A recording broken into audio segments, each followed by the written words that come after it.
Hello, all. It was absolutely wonderful to see you last Wednesday. I think that at least we got a taste of what the Socratic seminar can be like, and I hope that we can continue it next time we all meet in person, and then also try our hand at literature circles, which I also love, and I want to make sure that we experience as a class. So I know that there were questions around the reading survey, and I just wanted to make a really quick video showing you what it was and discussing the objective. So the reading survey objective is to get to know your students and their reading patterns more closely. Rarely do we have time, or make the time, I should say, for this type of conferencing early on in the beginning of the year. So I think that these are best done as early as possible. And you really want to get a gauge what kind of reader the student is, whether they're struggling, what they're struggling with.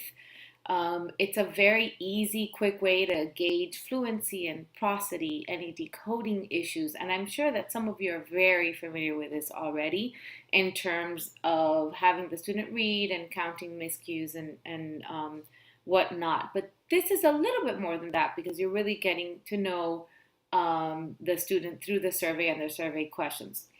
So, what I would do first is I would begin with the adolescent motivation to read article, and I would definitely at least read that article if nothing else, since it gives you a good indication of why we do this and how to do it well.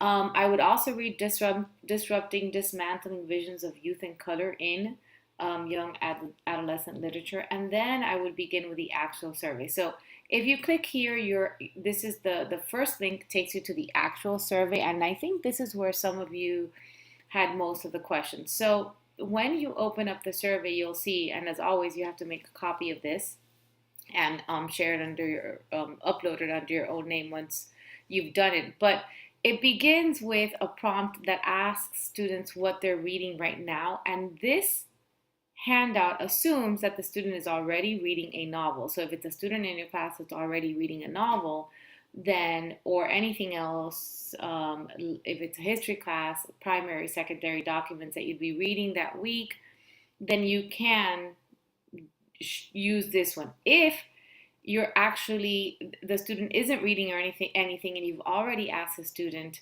what they're reading and they told you nothing, then you can go ahead and select something for them to read, in which case you can use the second one where the you see the it's I would say it's the about the what third page down.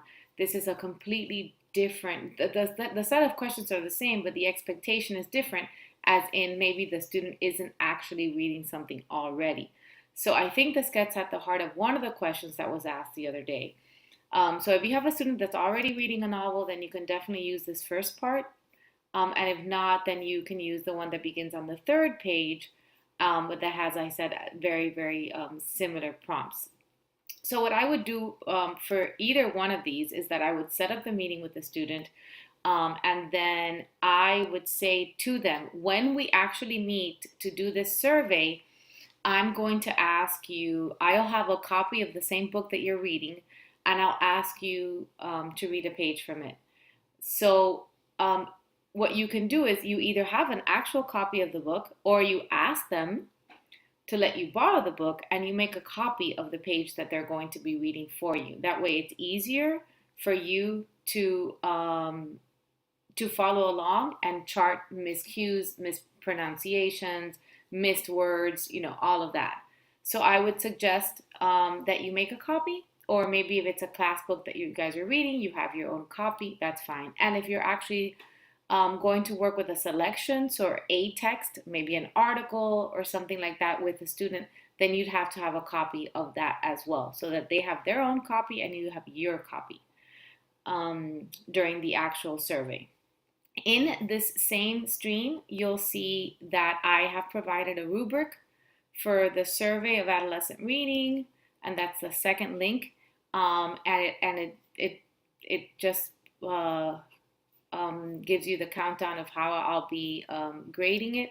And then, very importantly, I have also given you a sample of a sample survey, but this sample has two students were interviewed for this sample, and I just want you to do one survey, not two, only one. So do look at this because it's a great sample for how you should go about doing this, but um, make sure that you're only doing this with one student. So don't let this confuse you. And again, the objective of this is to get to know your reader more, to get the student more. So I would ask questions, as long as they're not too personal, around community that they belong to, ethnicity, who lives in the home, or anything that you think that they're willing to share, and that you think will help you assess the reading ability and the motivation to read, and will allow you to create more innovative lesson planning. So that's it. I hope that this was helpful. If there are questions after you've gone ahead and listened to this around the survey, please make sure to email me or text me, as you know that's even easier, and I'll make sure to get back to you. Hope you have a good rest of this week.